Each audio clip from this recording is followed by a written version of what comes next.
So there's 7 theme songs. The game and they're all like cop show related. Yep. How many can you get? I'm not going to get any of them because I don't watch cop shows. So I bet you can get the first one, the sound effect. Dun, dun. Oh yeah, that's easy. That's easy. Yeah, Law and Order, of course. But okay, but yeah. But that's one of those CSI. I don't watch cop shows. You said make a dent, like Harvey Dent. Clever. Okay, so anybody recognize any of the others? I could barely hear the summary as usual, but was able to pick up all of the verbal references that you made. Okay, so I will give the answers now. Okay, so Dunta, we know. Next is Perry Mason. As I said, Perry Mason on the thing. Then we have Murder, She Wrote. Nice. Oh. Miss Marple. Then Columbo. I don't even know what that is. Oh, and just one more thing. Yeah. That was good. And we've got Ally McBeal. Oh, I remember Ally McBeal. That AKA Lucy Lou's career beginning. Yeah. I've been down this road, walking the line, painted by pride. Then, which is it's CSI Miami. Mm-hmm. And then finally is Night Court. Good. That's a very good reference. Yes. Let's rock and/or roll. Hi, friends. Hello, puppets. Howdy, y'all. And welcome to Muppet Sex and Trauma. I'm your host, Sara Ezzat, host of the Fat Culture Critic. I'm Jack Kramme, editor and right-hand man at Passion of the Nerd and editor of Chipperish Media. And I'm Josh Gosdin, but I'm really Jack Kramme. And that's enough, And this time, we're joined by a very special guest who's also a sexy beast, Ren the Barbarian. Salutations. Is that Ren the Barbarian, the YouTuber? Well, yes, it is. We did it. And that, my God. And that really is enough. We did it. Oh my God. Take 5, baby. And ladies and gentlemen, and those outside the binary, you can find the outtakes of that shit show at Muppet Sex and Trauma at Patreon. If you want to see an all-out disaster, you can pay us some money. It only took us 5 takes.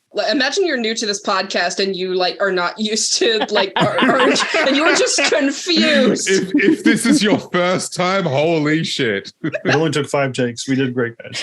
Yes, but if you want to see us embarrass ourselves, you have to give us money first. Yeah, that's how it works. If you want to see us embarrass ourselves slightly more than we usually do, also fair.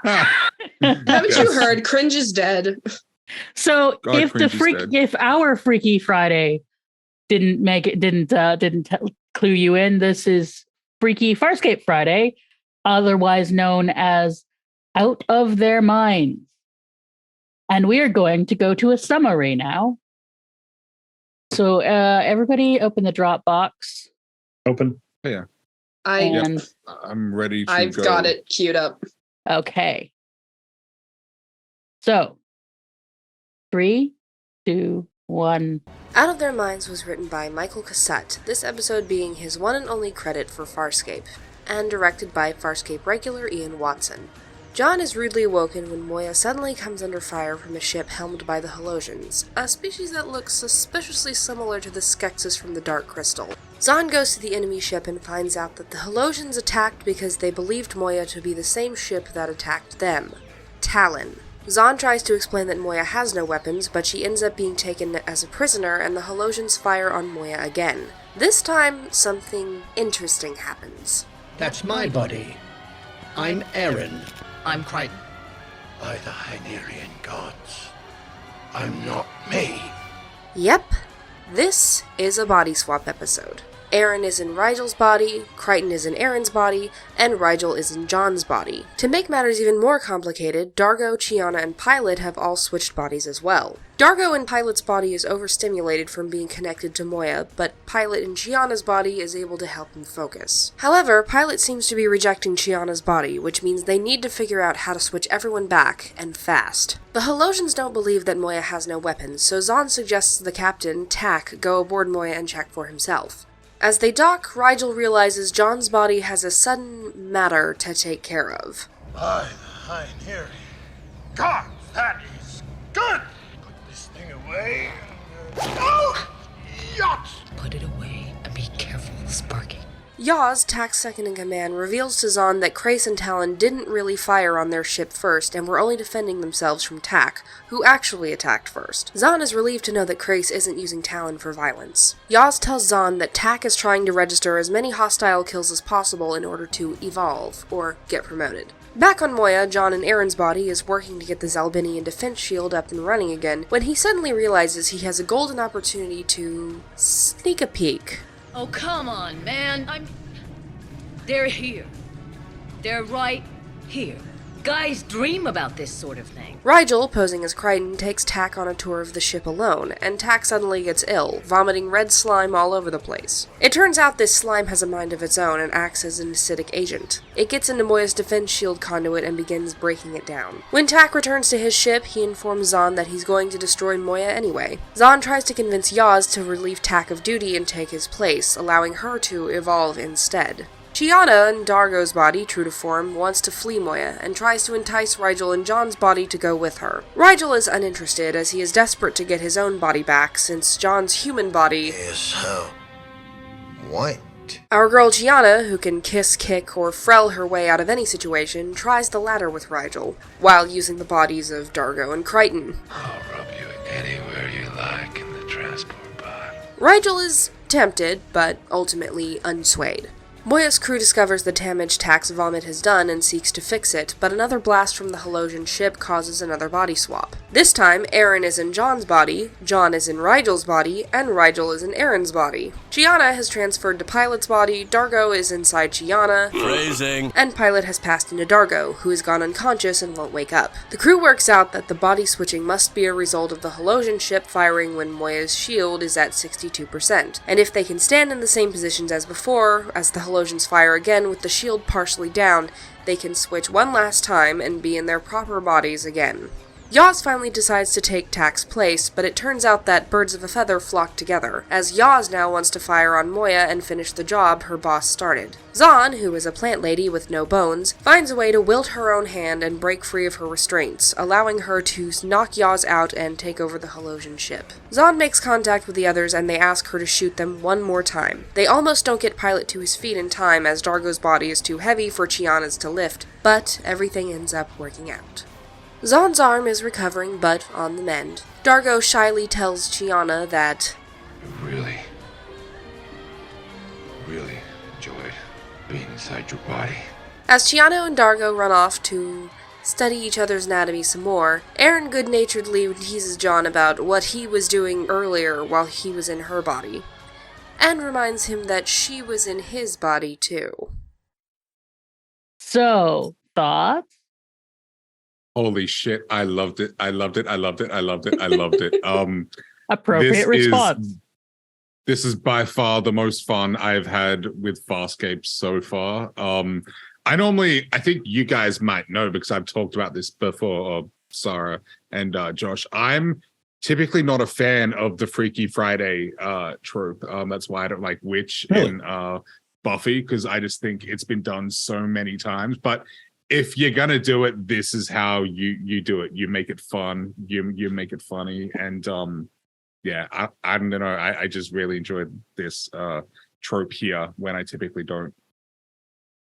That's awesome. I loved this episode as well. Sara and Ren got to see my reactions live, and I think my face was just doing this the whole time.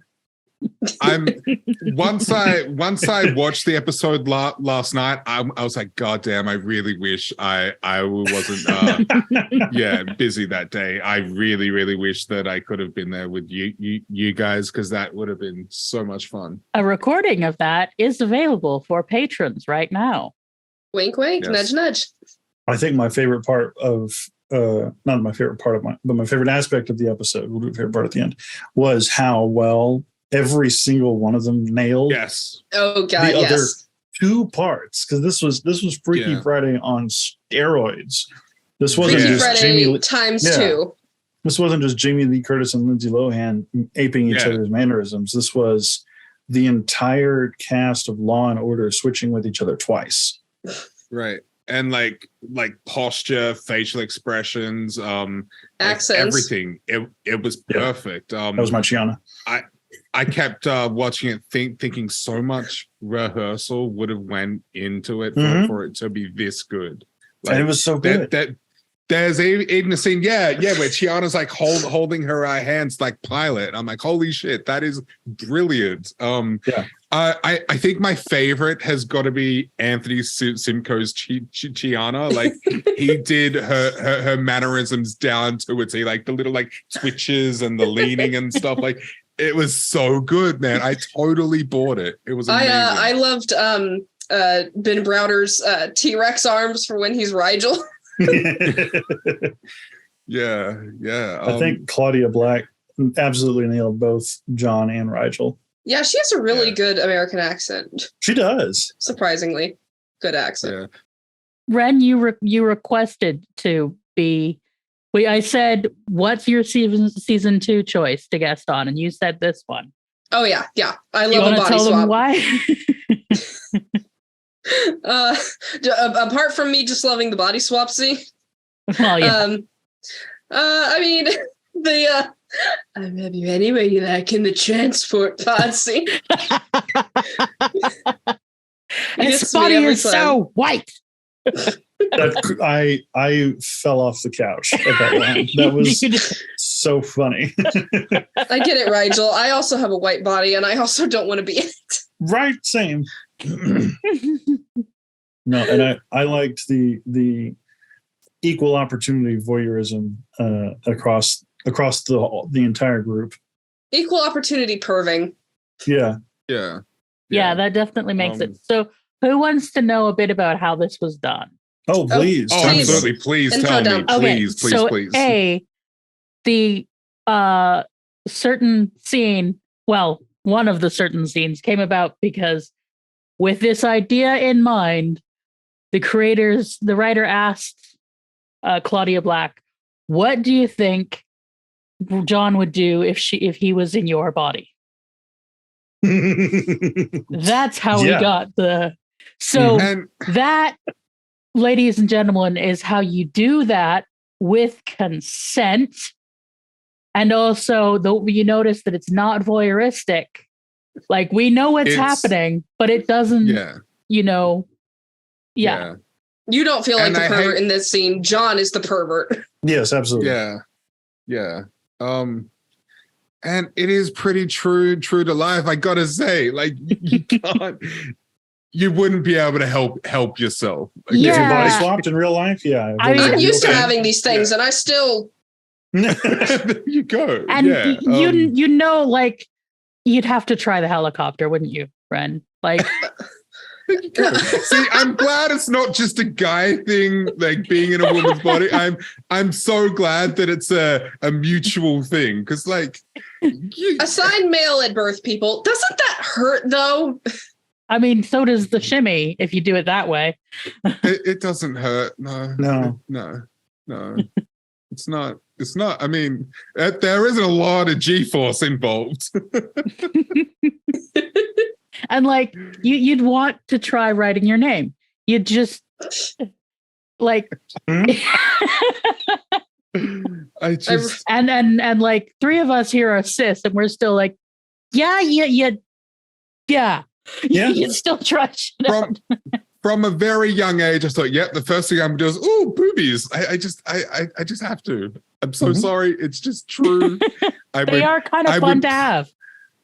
I would probably feel weird and horrible about it afterwards, but I wouldn't be able to help myself. But also, we textually get acknowledgement that everybody has done that. Yes, yeah, yes, and like the tankas. Rigel taking a piss on the floor. I'm hoping that there was a grate over there. That was so good. Yes! Yeah, that was so good. Gods, like Crichton, show me how to do this. Could show me how to do. Point it with a gun and shoot. For the record, just unzipping is a talent. Like unzipping without unbuckling, it is a talent. It is an interesting place to place a zipper. Oh, it's a very deliberate place. From a clothing construction. There's a reason for a very long time button flies were the thing. Mm-hmm. I'm just saying, like, honestly, if you're thinking dangerous. Logically about it, shouldn't it be like people who are assigned male at birth wearing skirts and people who are assigned female at birth wearing pants? Just like from an anatomy point of view. From an anatomy point of view, more sense. But from a social point of view, skirts limit and pants don't. Mm-hmm, that's what it is. Like skirts now, not so much, but the weight of skirts that used to be. But of course, like a lot of men in authority used to wear robes, but robes are much lighter than the skirts that they used to wear. You'd need a bum roll.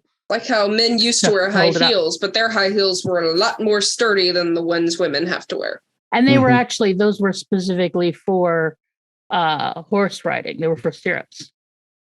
And then King Louis liked how it looked when he walked in them. And then straighter kings just wanted, they didn't like how Come on, vote. Oh, come on. You know that a lot of those kings were not straight. No, I know, but I've never had it said so explicitly.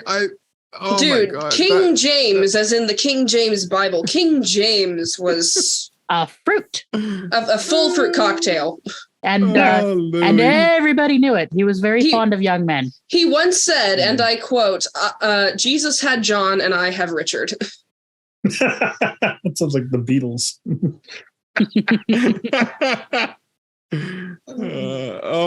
Yeah. But yeah, I was also watching that scene. I'm thinking it must be really odd to see yourself urinate in the third person. I don't know. Something about that, it just feels very, very, very, very strange. And like be careful because like zippers, they can be dangerous for our kind. Oh, yeah, that's why that first person shooter. So the other thing about the background of how this was done is they videotaped, like they would have the actor who plays the character perform the role and videotape it, and then the actor who was playing, that's brilliant, who was doing it in the episode would watch that repeatedly. And the first bit with the ADR, they had originally planned to have that ADR the voice of the person who was inside over the characters, but that was not going to work. So they didn't. And it was enough work just to get it synced up for that little bit at the beginning to give us a clue. I like it better this way, though. It lets the actors shine from the get-go. Yeah. I really didn't like that. That really put me off and took me out of it. I'm like, this is unnecessary. Also, the placards. I didn't need that. I'm really, really glad that they didn't do that for the whole episode, because I thought they were going to, and I really didn't like it. I didn't like it at all. I liked the placards. I thought the voice thing was a little silly. I think the placard thing is like for, this came out in 2000, and people couldn't pause their TVs to be like, okay, so that's so-and-so, and that's actually I've seen this episode a few times now, and I can also pause and be like, okay, he's playing her in this scene. Right. Okay, go. Got it. I think it was easy to follow myself. I think audiences are a little more intelligent than that. They're just so good at playing the roles that they're playing. They're playing each other, and they're so good at it that it's like you don't even need little. In general, cards. Network people tend to have a less faith in the audience than it's fair. Of course, but I think it works diegetically because it makes sense that it's part of like John taking charge and thinking things through, which is, the role that he does. And like bringing everybody together is it generally, that's his strength. So I think that it works to have him be like, nope, I'm not going to remember. We've already established that humans are maybe not so superior. So I'm not going to remember this. So I'm going to put everybody's faces and keep this straight. Yeah, I like the Parker side. I've always been a little, I guess, and it's difficult to apply any kind of realism to actually swapping bodies, because nobody knows what that would be like if it was remotely possible to do in real life. But speak for yourself. Fair enough. But being able to, like, would someone's voice actually change? Like, how much of how we speak is a function of us and how much of it is physiological? Like when Faith and Buffy switch in Buffy the Vampire Slayer, and Joyce doesn't wonder why her daughter suddenly has a Boston accent. Yeah, the one thing that I would have liked them to do with the dialogue, like the whole like I'm Doggo, I'm Crichton. I'm just like, come on, guys, you could have. This is very hokey. You could have found a better way to narrate this. A better way to exposition this rather than just to be so direct about it. But whatever. That's just a nitpick. It does not matter at all. I think they did great with making this episode an ensemble piece. I think it would have been really easy. And this is the drum that I beat already. I think it would have been really easy to do a very standard Freaky Friday where two people switch, where Crichton and Rigel or Crichton and Pilot and something like that. But they made this a full ensemble endeavor, and that is impressive as hell to me. Yeah. I think the body swap trope works the best when you're using it as sort of like an examination of the characters, and like Jack was saying earlier about the Buffy episode Witch, where we have two characters who swap bodies who we don't really know that much about. Whereas, if you'd had an episode where like Buffy and Willow or Xander and Giles had swapped bodies, it would have been way more impactful. And that's what this is. It's like these are these established characters that we know well enough now that they can do something like this, and it works so well. Yeah, this is something that you have to wait a season and a half to get to. We commented during the live watch about how detached Zahn seemed from the rest of the plot. This is where I really started noticing it. It's been a gripe of mine for a while that they don't seem to know what to do with Zahn. And I think me too. Maybe the most interesting way to have included her with the ensemble would have been to have Zahn and Moya swap. Ooh. If we got to hear Moya as Zahn. Yeah, that would have been interesting. That would have been great. I was actually really disappointed that we didn't get to see someone else play Zahn, because that wouldn't have been amazing. Can you imagine like Ben Browder or like Anthony Simcoe and all those prosthetics being Zahn? Yeah.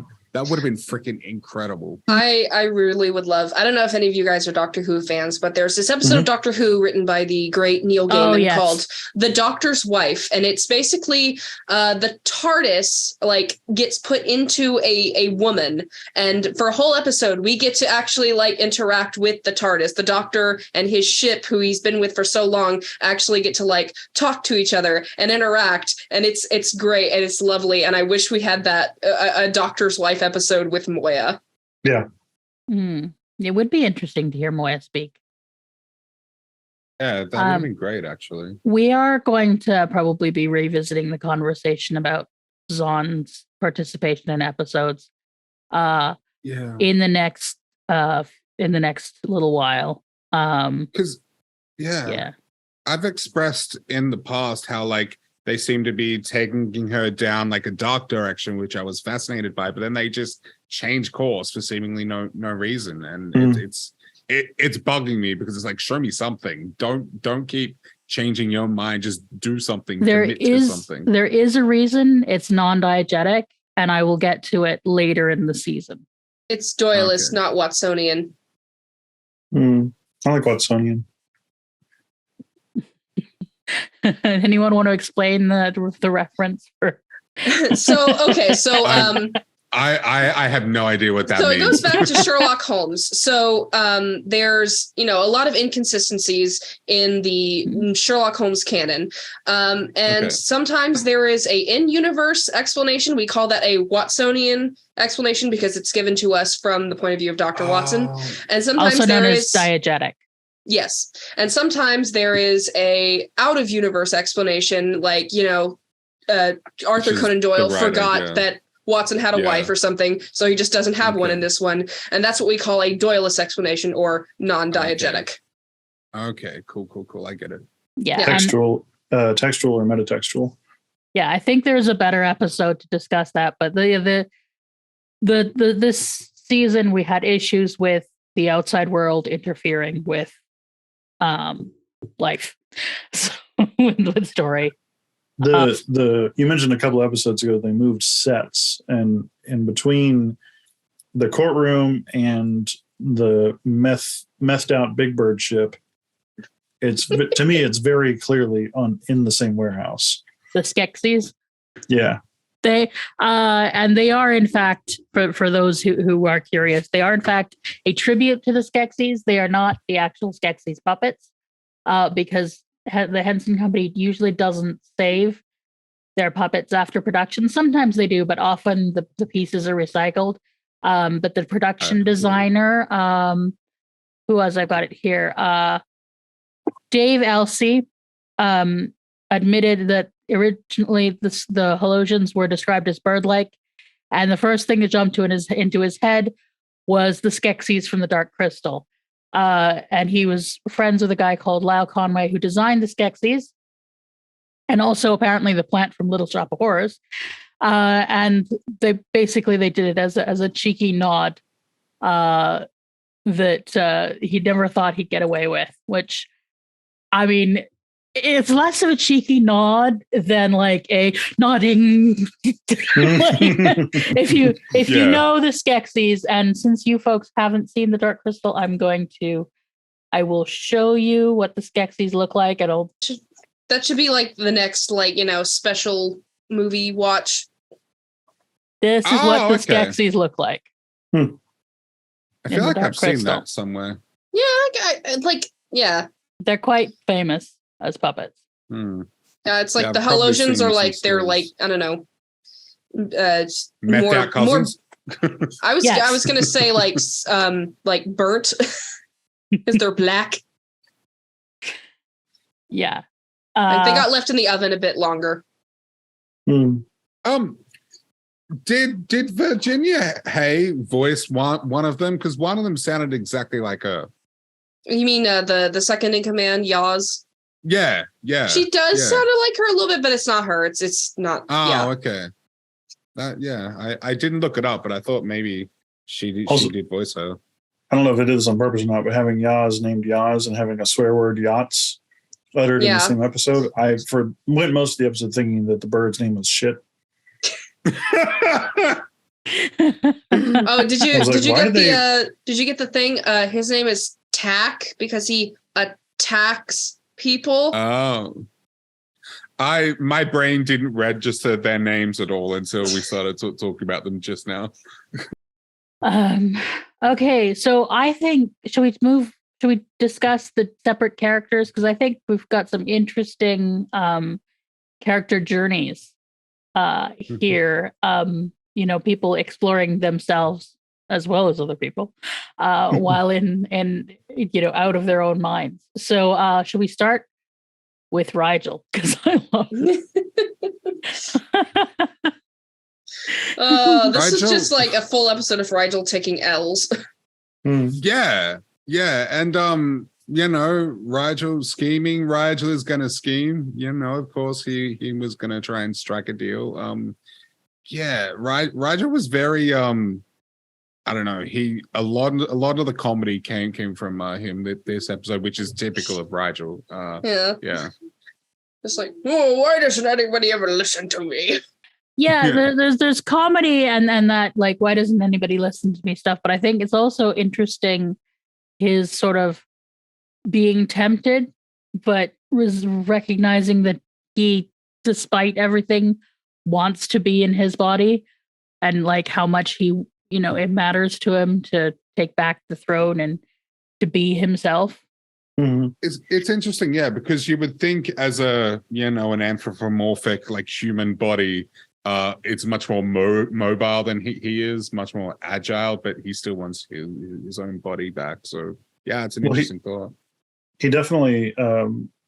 So there's a couple of different versions of Rigel that we get throughout the show so far. We get greedy, opportunistic Rigel, we get little empathy Rigel, and then we get Dominar Rigel. And I like it when we get Dominar Rigel, and I feel like we got Dominar Rigel this episode when he was in John's body. When he was forced to pretend like he was in charge, he was able to fall back on his own set of skills that, I'm sure ruling over the entire Hynerian Empire required at least some management skills. And that was a really fun version of him that we don't get to see all that often. It's it's the same version that went off and made a deal with Krace and Scorpius, and in the season finale of last season. Like, it's that really whip smart, witty, conniving part of him, and I like to get to see that in this episode. I'm just like, why is it that they saw that, like, Elijah was like, all right, why don't you piss off and I'll go take the captain around, show him around the ship. And it's like, Eren just leaves him alone with the alien guy. And it's like, why would you do this, Eren? Because he's in John's body. I think that's the only reason why she listens. Like, yeah, like, I could see Chiana being like, okay, and like skipping away. But Eren, like, she's just like, okay, leaves. What are you doing? You're like the smartest person on this ship. Yeah, that was a bit of a like, what moment for me too in the episode. Yeah, I seriously think it's just because she's so used to trusting John's face that she forgot. This is fucking Rigel. You do not trust it for a second. He's always got something up his sleeve. Yeah. And what about Eren's experience? What do we think, like, Eren was learning in the... other than that, John is a dude.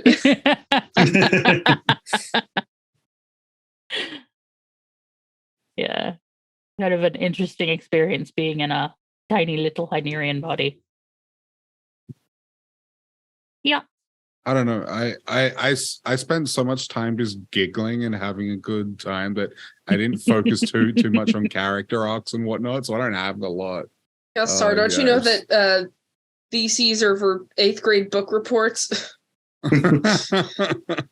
I actually also I feel like there was a lot more meaty character stuff happening with the second trio than with the first trio. Mm-hmm. And so I didn't track Eren's journey very well. Did you have any thoughts on that, Sara? Yeah, I don't know. I think her trying to establish authority while being in a tiny little green puppet is interesting. Yeah, like, you will respect my authority. And then her her look when Zahn trusts her implicitly when she's in John's body. Which, even though people recognize her competence, they don't defer to her necessarily the way that they do to John. Mm-hmm. And I think, and particularly like the way that Zahn's, beam of like bright light of trust, which I think is the thing about having Zahn not swap, is we have one person who sees the people as how they present and not who they are. And so, like, they each experience sort of Zahn treating them as who they appear to be. Just kind of an interesting, you got to have somebody to be the mirror in that sense. So I think that was interesting because Zahn has such a complete, just total faith in John. In a way that certainly Eren has not experienced from anyone since the way they weren't, apart from John. But, seeing her sort of experience that was an interesting moment. How about Dargo's experience of pilotness? Man, that whole triad was giving me feels. Same. I loved Lani Tupu doing Dargo's voice. That was amazing. I thought he absolutely nailed that. I'm Dargo. That was so good. Yeah, it was really, really good. I also liked he how embodied both characters really well. Sorry, Josh. Yeah. No worries. I also liked how humbling being in each other's bodies was for all three of them. Mm-hmm. To the point that I do wish that Pilot hadn't passed out in Dargo's body. Yeah. That was, to me, that was also like a missed opportunity, storytelling wise, to have Dargo, Darlet, totally missing from the climax. That may have been an adaptation because we have another bit of outside the a bit of non-diegetic issues impacting the plot here. What's that? Anthony Simcoe kind of had a lot of difficulty with doing the Chiana stuff, and to the point that he, I just read it. Right. While imitating Chiana's irregular breathing patterns, Anthony Simcoe succumbed to the heat on set and had an attack that led to him being rushed to the hospital. Oh, wow. I can imagine because, it's hard enough. It must be hard enough to, underneath all the robes and the prosthetics and the fake hair and everything. Yeah, I can imagine. So he probably had a panic attack or something. Are we saying he hyperventilated himself into heat exhaustion? That's all the information that's given in the book, and I couldn't find more on the thing. That's wild. So I think it may have been what he does as Chiana is extremely demanding. So they may have done him being knocked out to try and not have it, because you can imagine it would have been so much to do that plus a more intense Dargo or a more intense pilot. Because we forget that Chiana does a lot physically that we take for granted, and it's because Gigi actually is an acrobat and dancer in addition to actor. So she has, her body is conditioned in a way that most other people's are not. So she's capable.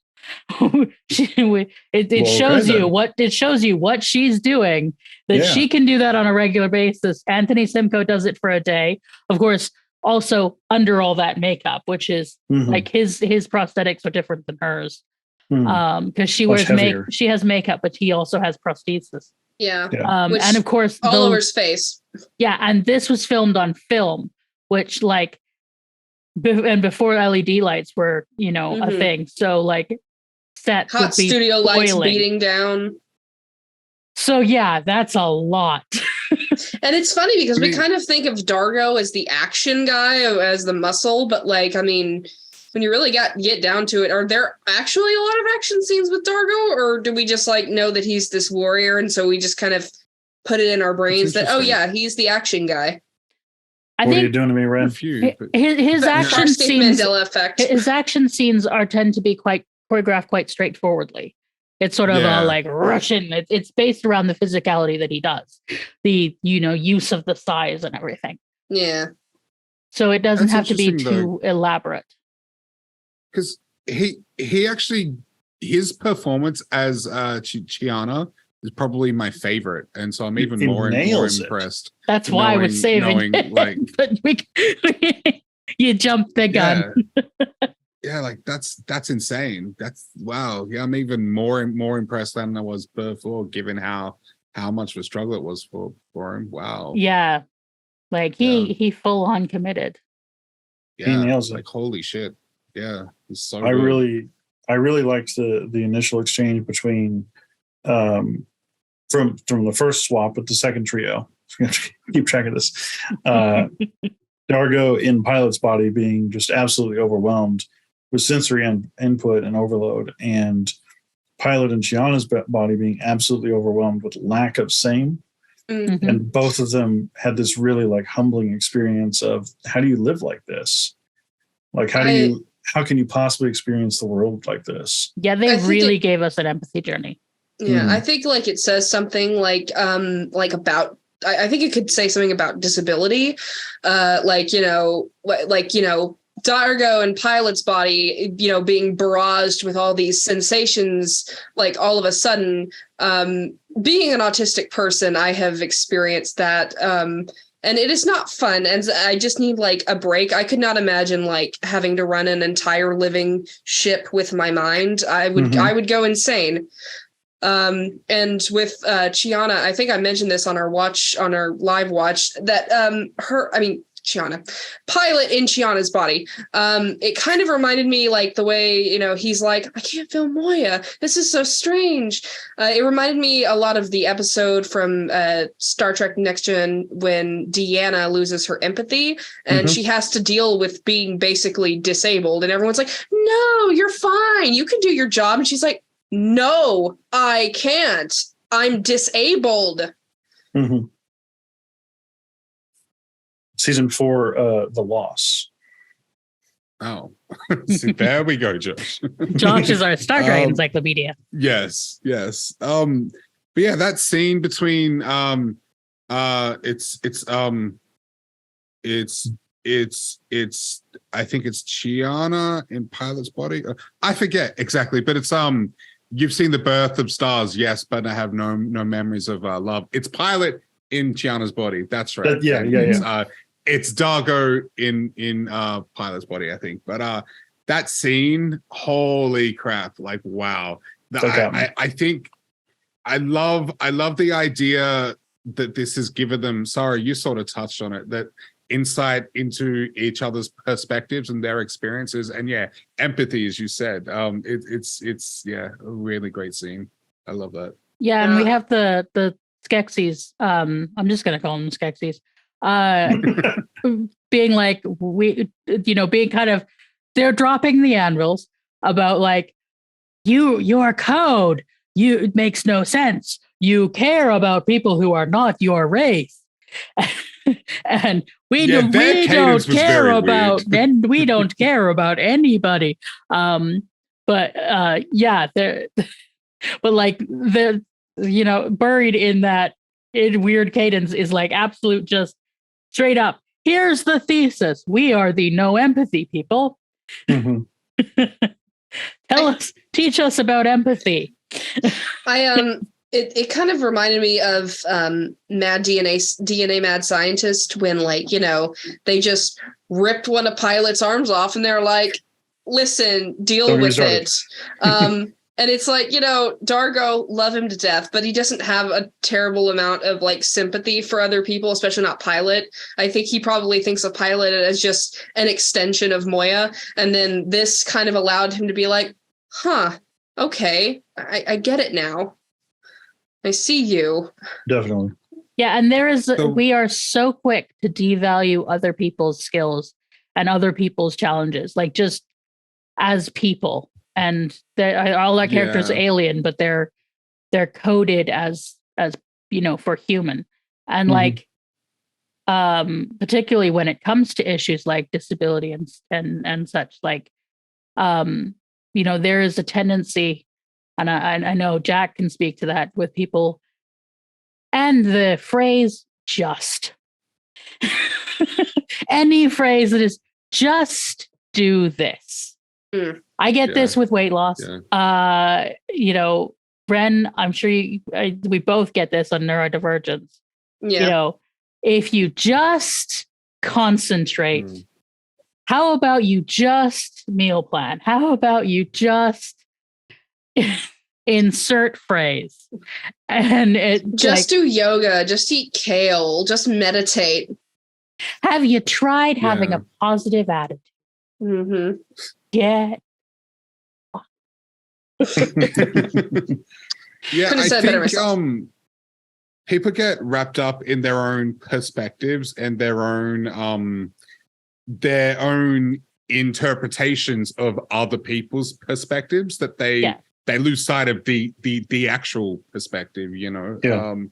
And so it leads to just a whole bunch of fuckery. And there's no is other Jack. way to put it. And there's Jack being significantly kinder than I am.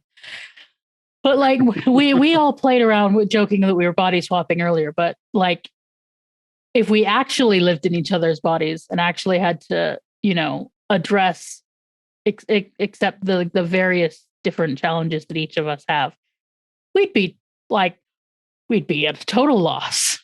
Yeah. Imagine being Jack and having to live in Australia. Yeah, all those magpies. The magpies. They remember your face. Forget the magpies. It's the bloody sun I can't stand. Get me out of here. My European blood isn't. I'm not supposed to be here. Oh, me and Josh can't help you with that. We also have the sun very close to the Tropic of Cancer. As we established, Texas may be the Australia of North America. I am not leaving here. Yeah, like we're supposed to be where Sara is, man. Like that's what our bodies are designed for. Actually, I don't deal with cold, so I'm actually good where I am. Yeah, this is known as Canada's Hawaii because it's the least cold. Cold never bothered me. Okay. Where you're not supposed to talk about the weather when you live on the island because there's the smug island person who calls their old friends in Saskatchewan and says, you know, it's we got flowers here in February. In America, we have this very real phenomenon of like whenever a Southern person says, "Oh man, I'm so cold," then a Northern person will be like, "You don't even know cold," and then vice versa. If a Northern person is like, "It's so hot," a Southern person will be like, "You don't even know hot." It's true. Can confirm. I'm sorry. I'm guilty of that. I am so sorry because I come from a place that gets pretty freaking hot. Well, I mean, Melbourne is kind of like the Canada of Australia in that it's cold and wet most of the time, but it can still get pretty hot. But up in Sydney, where I spent a great deal of time, it gets freaking hot. And yeah, I have had people in like Colorado say, "Oh man, it's so hot." I'm like, is it really though? Is it really? Like, I'm sorry, but I've done it. I've done it. Yeah, the weather's a bit of a tangent, but yeah, like, but it's true. Like, you know, my body adapts to heat differently. So if any of you had to deal with being quite fat under the heat is not fun. Yeah. I mean, I'm a pretty big boy. I can kind of understand, but yeah. Yeah, and then but each of us, like, we all have stuff that people outside of our heads are not going to understand. Exactly. And I mean that's true for most people, I think. But not everybody understands that they don't understand. And that's why you just shouldn't assume that you understand people's perspectives. Wait until they tell you or freaking ask them. Don't make assumptions of why people do the things that they do or act the way that they do. Because you don't know why. We should all follow Rigel's example. When Rigel didn't know what the heck Crichton's body was doing when it had to pee, he asked. He asked, "What is this sensation?" He said, "How do I relieve this sensation?" He said, "What's a zipper?" And he said, "Oh, that's a zipper." Which he learned the hard way. Grasp it. He sought first to understand, and that I think is the real body swap of this journey. It's listening and learning.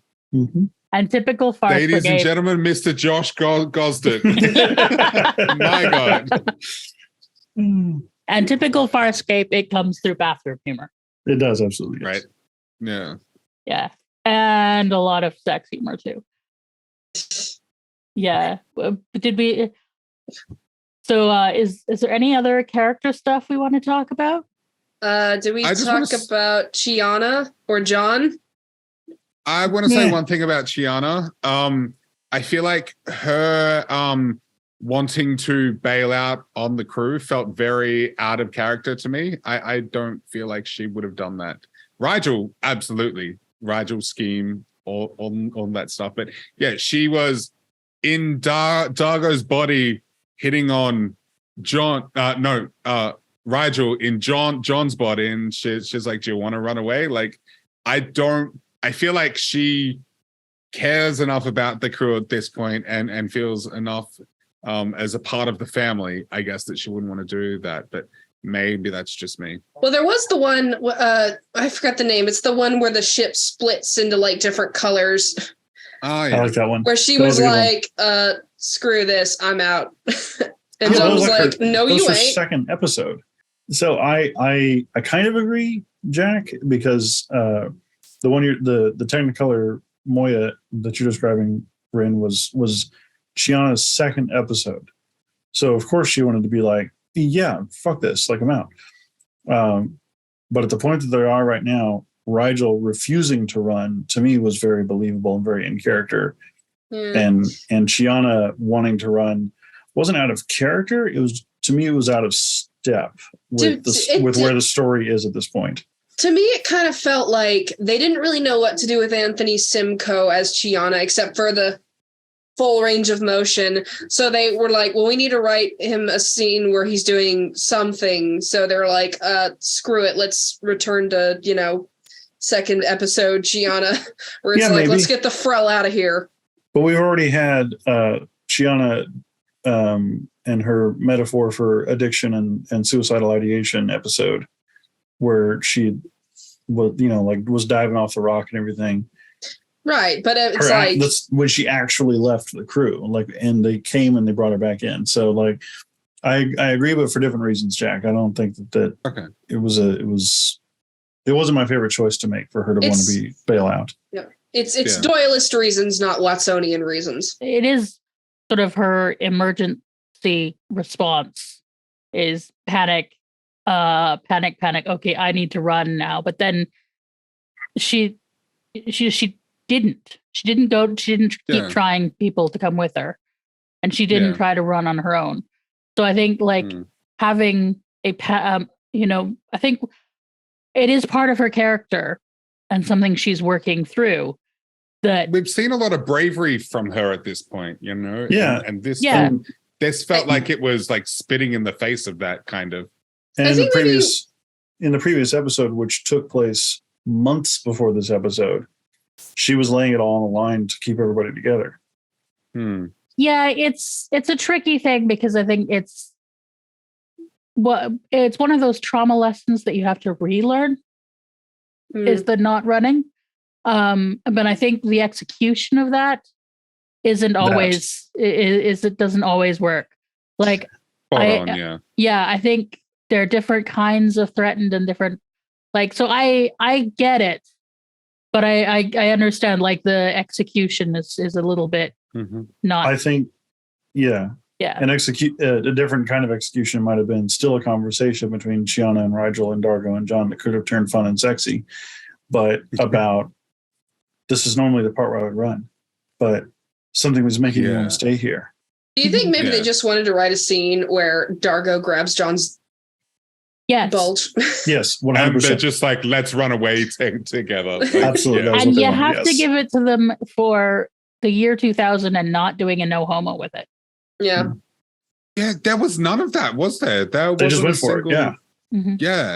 Yeah, that was really good. Yeah, wow, that's really forward thinking for that time. Yeah, nowadays it's like we wouldn't even blink at that, but in 2000 it's like So anything else anyone wants to talk about? Well, we haven't talked about John yet. Yes. John. What do you have to say about John? What a guy. He's the man. Yeah, I got nothing on John. Yeah, he didn't really arc this much this episode.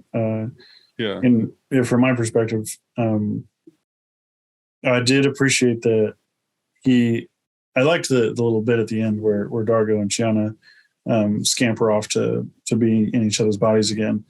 And then John and Aaron, what I'm making up is that John and Aaron also scampered off to do some love making. And so I'm looking forward to that. Mm-hmm.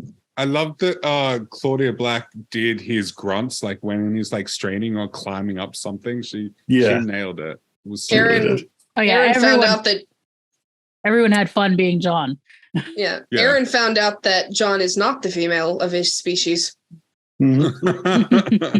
Well, she already knew that. Yeah.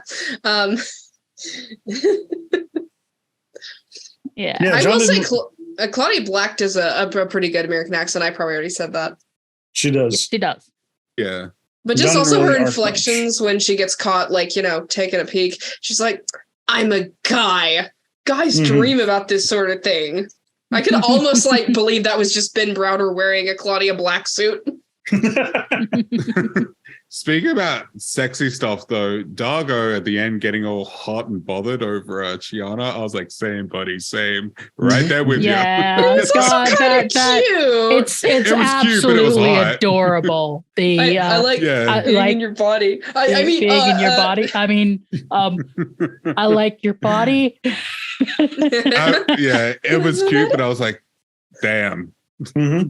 And just the way that he plays it, that sincere, awkward. Oh, damn. That's so cute. I know, because it's like, you know, it's Dargo. You don't expect him to be all like shy, blushy schoolboy. I love a himbo being vulnerable. There's just nothing quite like, and I really like that the format of this episode forces everyone to work together. There's no John McClaning. Yes. No, there's not. Yeah, it's a very good ensemble piece. Everybody shines. I can't remember who said it, but I really laughed at the line, like I cackled, shoot the damn gun, you blue ass bitch. I for some reason that really tickled me. It was probably Rigel now I'm thinking about it, but it was Rigel in Aaron's body. Yeah, that's Rigel. Right. But it just really, I don't know why, but I laughed so hard. Was that the first time that they've used blue ass bitch for Zahn? No, he's called it a couple of times. Oh, really? Yeah. Okay. I love Claudia Black's version of Rigel, but just like just over there, just eating randomly. But did she get the thing? Did she get it out of her boobs? She did. Evidently, she has heavy boob problems. There's things that fall in them. I can relate. Yeah. Really loved the little bits where the camera would just like pan over and there's like Ben Browder as Rigel looking in his shoe. Just like little stuff like that was really fun. It's interesting how like the body stuff translated, because we got like a Rigel struggling to use legs and to be this tall, and we got and nobody could walk with Pilot in them. You know, and both, well, Dargo learned to do the you know, blocking out and managing things. Chiana could not. Which is I kind of like that as a bit of Dargo character development, because Dargo is not a, you know, Dargo is an ADHD boy, and he was having to learn to be autistic. Is the best way I can describe it. It's like a dog learning how to be a cat. Yeah, I have to slow down, and I have to concentrate and focus on the many things, which is someone who is both autistic and ADHD. You're a twofer. I appreciate it. But yeah, I love that. Like, because Dargo is feels such an ADHD boy, and just like, do the thing, don't think through things, just keep going. Oh crap, what 50 million things did I forget to do? But and what did I walk in here for? Yeah, leaves. Now I remember, goes back in. Yeah, multitasking. What is she? I don't know her. But here he has to multitask. You know, so it's just like being in a different brain. I love it. And one of the things that this is making me think of, after I had a great experience this week where I was on a charity stream with raising money for Trans Lifeline, which excellent cause. And I was with a bunch of other multiply marginalized and, you know, in many cases, multiracial people. And we all like, it's the experience of the othered talking to each other and like building empathy with each other. And it made me think about that. That's one of the reasons why I love this show, is because it's all the outsiders working together and having to see each other. And we don't, and like this episode is one of the most for that, because they're literally in each other's bodies, feeling what it is to be. Yeah. This ragtag crew of misfits. Yeah. Yaz's "your code is strange, you care for other people," to me was less on the nose than John. And I can't remember whose body he was in when he said it, but John, towards the end of the episode, musing, "I guess you really don't know someone until you've walked a mile in their shoes." That was just John. Yeah. In John's body. John was banking John by that point? Yeah. Okay. I don't remember. It was after like they saw Chiana and Dario walk away, and they're like, "Oh, they seem to be getting along." And John's like, "Yeah, I guess you do have to walk a mile in someone else's shoes." You're right. Yeah. Yeah. No, I think it's a wonderful. It's one of the reasons why I love Farscape.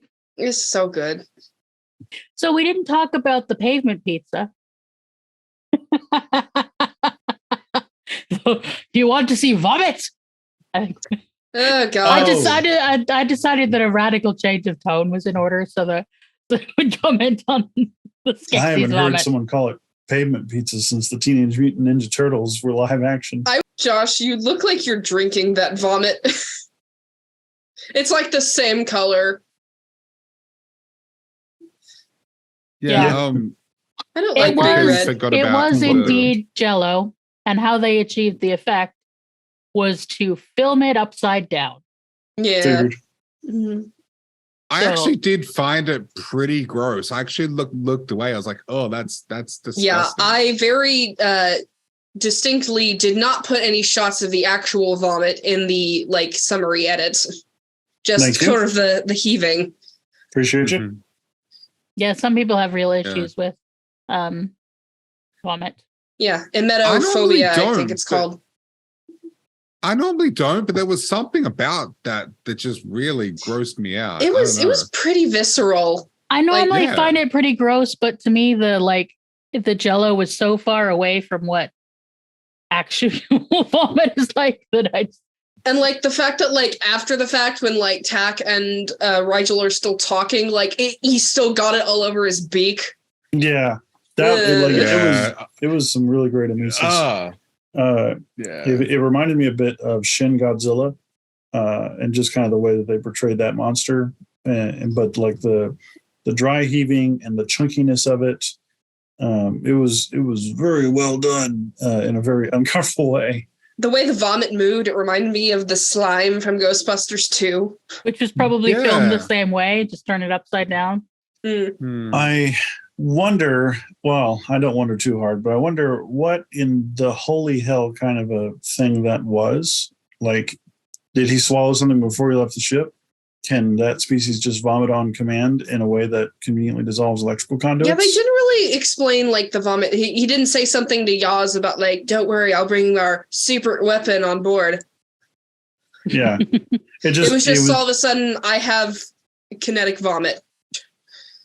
Well, the species is so alien that, Yeah. Exactly. Yeah. Is there a point in trying to figure it out? But it's like when Zahn drops the random fact that, "Oh, by the way, I'm a plant lady and I have photogasms." It's like, why not? I guess.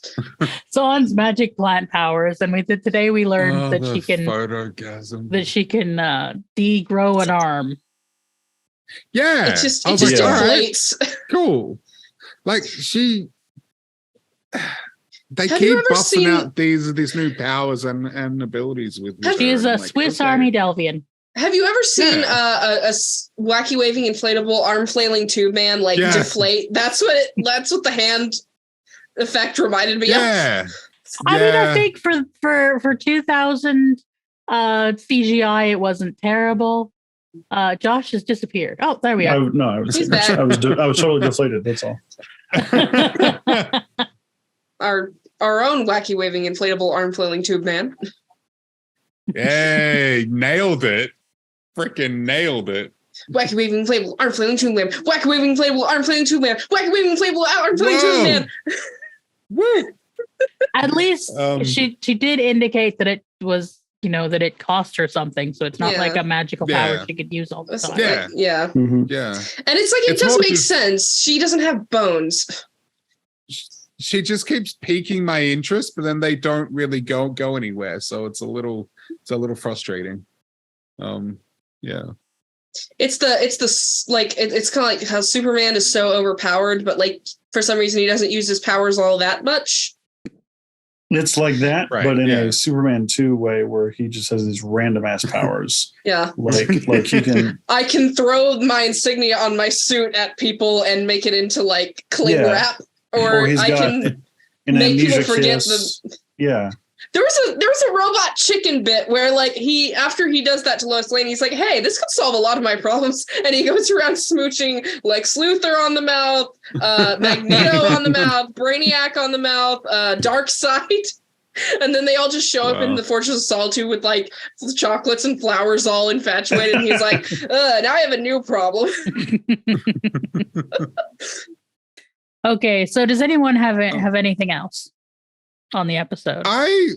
So it's obviously hard for me to say this with any certainty because I haven't seen the whole series yet, but I feel like this episode really gave me this sense of, okay, Farscape is now Farscape. I feel like it is we've reached a point where it's really like it knows what it is and this is what it is, but obviously I don't know what's coming, so I that might be right, I might be wrong, I don't know, but I feel like I feel like I understand what the show is now and what it wants to do, I guess. I just, even with my small story nitpicks of it would have been really great if we'd gotten to hear Moya, if Moya and Zahn could have swapped bodies. And I wish they hadn't made Pilot and Dargo pass out. Those are literally my only two gripes about this episode. I love this episode top to bottom. And I especially loved the scope of the trope. Like this is Freaky Friday after next, and it's so good. Yeah. I also I really loved the CG effect and the sound design when they were switching bodies. I thought that was really cool and well done. Yeah. Sorry, Ren. I was just gonna say we didn't bring up the little bits with Krace and Talon. Yeah. Oh yes. And initially I was excited, like, oh, finally we're getting back to Krace and Talon, but no, we didn't get to see any. We got to see them on the screen, essentially.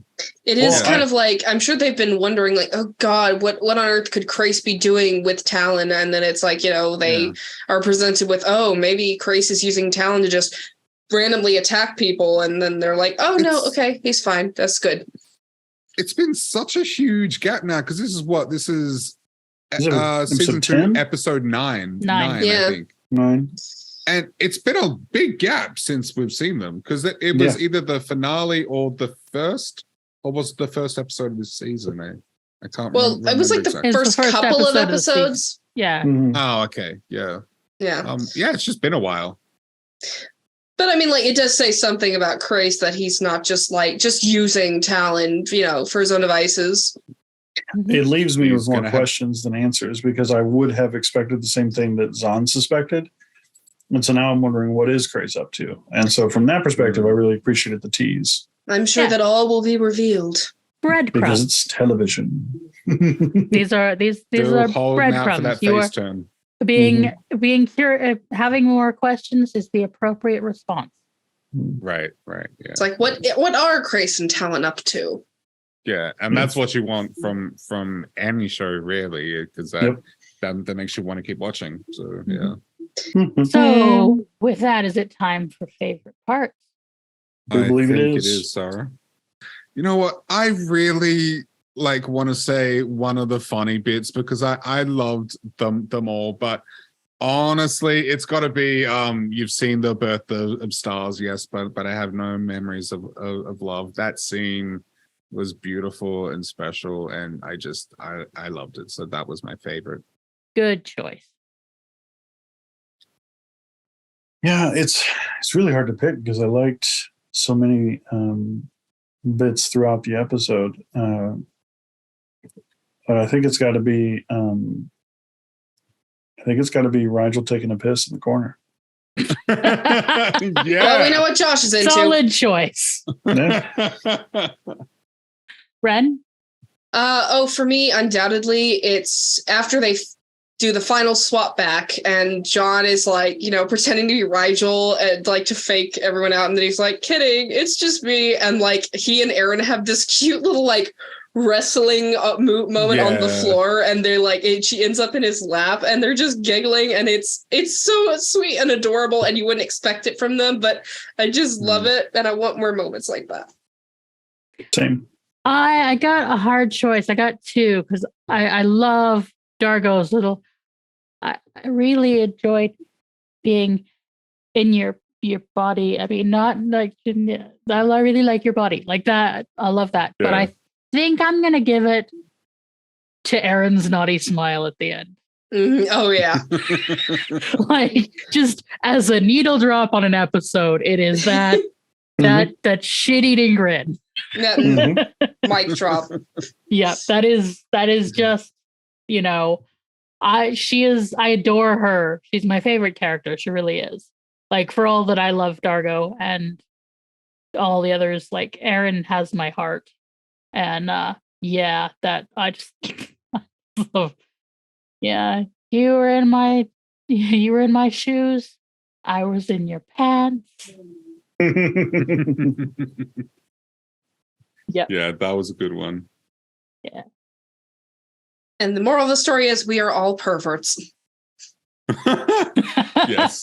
Yes. Deep down inside, yes, we are. It's that empathy is good and we are all freaks.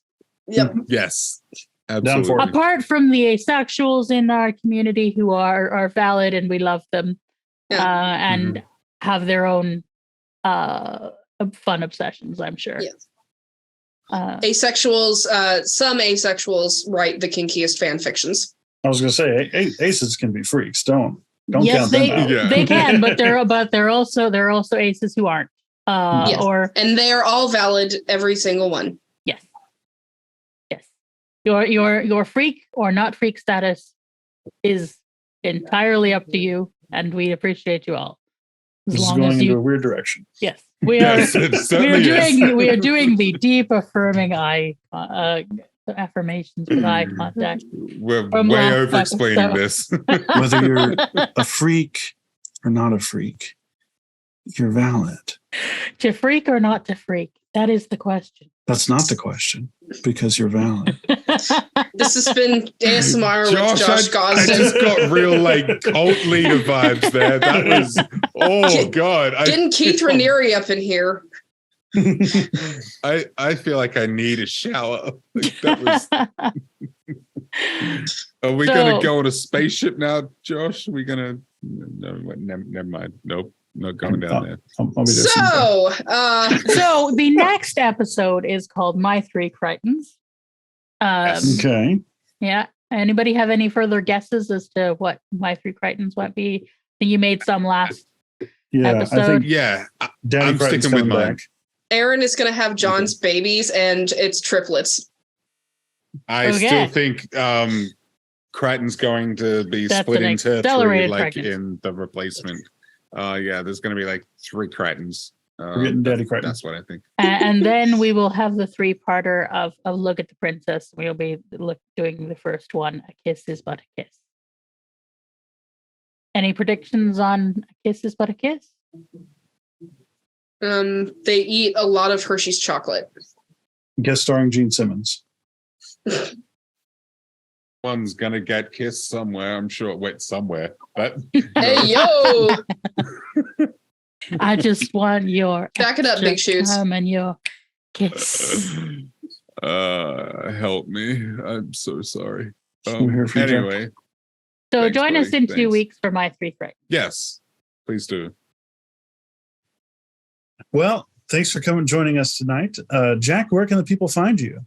Yeah, I'm Jack Kramme. I'm editor in charge at Chipperish Media. I also work with Ian on Passion of the Nerd. We do Podcast of the Nerd and other nerdy things. And I'm Australian, mate. I'm gonna go throw some shrimp on the barbie.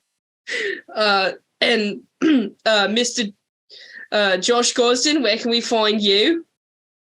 You can find me over on Instagram where we talk about food and self-care. Yeah. Sara, what about you?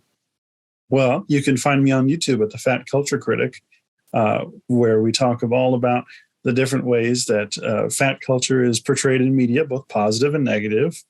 And you can also find me here at Muppet Sex and Trauma on YouTube and on our Patreon and in our Discord. And we'd really love it if you could support us. And Ren, what about you? Well, I'm over at YouTube at Ren the Barbarian. I talk about Star Trek, and I'm very funny. And you can also find me on Twitter at Ren the Barbarian as well. And I really like Tumblr for some reason that Sara does not understand. Oh, yes. And I'm also on Twitter at Bluestocking Sara.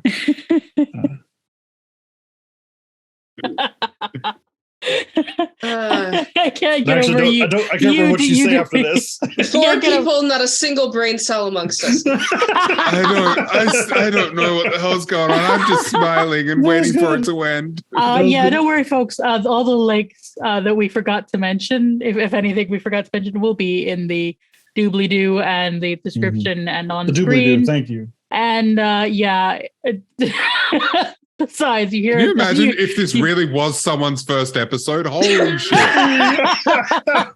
Not listening to that again. So confusing. Sara, in the edits, I need you to hard cut to all of us just doing our outro. Like absolutely no preamble, no context at all. Yeah. I think people will get it at that by that point. And then so. Again, we will see you in 2 weeks as our normal selves. Well, for the given normal value of normal. What is normal? I don't know her. All right. Bye, y'all. Bye-bye. Bye. Bye.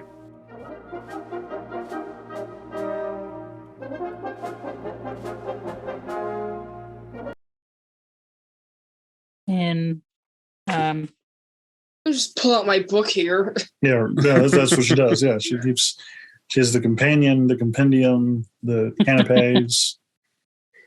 I'm consulting the ancient texts. Yeah, Sara keeps us on track. Sara's really the glue of this whole operation, Ren. You might say absolutely. Sara watchers out for us.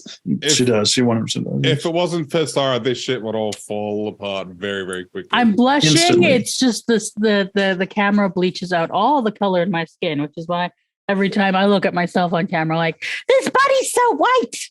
Hey, you got nothing on me. I'm phosphorescent over here. Like you guys seen that video? I'm so pale. Okay, here we go. Hi, friends, Howdy, puppets. Howdy, y'all. No, sorry. I did it wrong. Hello, puppets. Hello, puppets. Hello, puppets. It's hello. How dare you? Hello. Hello, puppets. You're a terrible Jack, goddammit. Yes, and I am a terrible Jack. Okay, all right. Take 5 or 4 or 4.5. All right. God, we're never gonna get through this. We can do this. We can do this. I believe in us. Use your smart boy brains. We can, at the very least, introduce ourselves. They